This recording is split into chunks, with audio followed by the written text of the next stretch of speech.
பலகா வந்துட்டியா? லோன் காசு வாங்க வந்துட்டியா பலகா? ஏம்மா ஃபோன் பண்ணா ஃபோனையும் எடுக்க மாட்டேங்கிற, காசும் கொடுக்க மாட்டேங்கிற, எப்போதாம்மா காசை கொடுப்ப? பலகா லோனு காசு கொடுத்தது என்னவோ என் மகளுக்கிட்ட. உனக்கு லோன் காசை நான் தரேன் பலகா. ஆத்தா வந்திருக்கேன். ஆத்தா வந்திருக்கியா? என்னம்மா புது கதையா இருக்கு? ஆமா பலகா, என் மக அழுகுறா தடிக்கிறா, என்னால தாங்க முடியல பலகா. உன் லோனு காசை நான் தரேன் பலகா, நீ போ பலகா. சரி ஆத்தா, லோன் வாங்கத்தான் வந்திருக்கேன், குடு. நீ தான் உன் மாளுக்காக கொடுக்குறேன்னு சொல்ற, கொடுக்க வேண்டியதானே? அதுக்கு தானே வந்திருக்கேன், குடுவே. பலகா என் மக வாங்கின லோனு காசை இந்த வீட்டில் ஒரு குடியார பையன் இருக்கேன், குடியார பையன் குடிச்சே அழிச்சு விட்டான் பலகா. நான் என்ன பண்ணுவேன் பலகா? என் மக அழுகுறாளே. ஆத்தா, அதுக்கு நான் என்ன ஆத்தா பண்ணுவேன்? 2 பேரும் சேர்ந்து தானே வாங்கினாங்க. பலகா என் மகக்கிட்ட காசு இல்ல பலகா, நீ போ பலகா, உன் கைக்கு வரும், நான் தரேன். மகன் மகளுக்கு மட்டும் சப்போர்ட் பண்றியா ஆத்தா?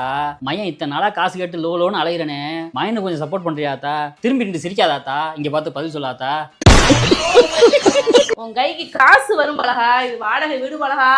ஹவுஸ் ஓனர் வந்து என் மகளை எதுவும் பேசி போடுவாங்க, நீ கிளம்பு பலகா இந்த இடத்த விட்டு. காசு எப்போ வரும்? எத்தனாம் தேதி வரும்? சொல்லு ஆத்தா, அதையாவது சொல்லு, நான் போறேன். என் மக கையில காசு போயிருச்சு, என் மகன் நாளைக்கு தருவா, நீ போ. ஆத்தா, நீ காசு வாங்காம நான் போறதில்ல ஆத்தா, சும்மா இருத்தா நீ.